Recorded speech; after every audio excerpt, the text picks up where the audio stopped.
Maharashtra state was formed on 1st May 1960.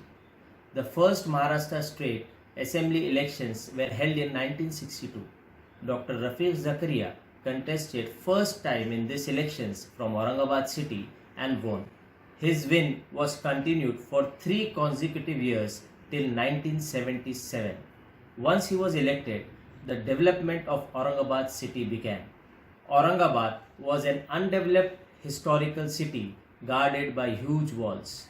During his 15 years tenure, Aurangabad city witnessed educational, industrial, urban and aviation development, the examples of which are Government Engineering College Aurangabad, Government Medical College Aurangabad expansion with huge infrastructure at Ghati area, development of Azad College campus, development of new neighborhood like Sidco and Hadco, establishment of Aurangabad Airport and All India Radio, 700 diameter water pipeline from Jaikwadi to Aurangabad city. Dr. Rafiq Zakaria is one of the few individuals of Indian politics who are remembered and will always be remembered at national and international levels.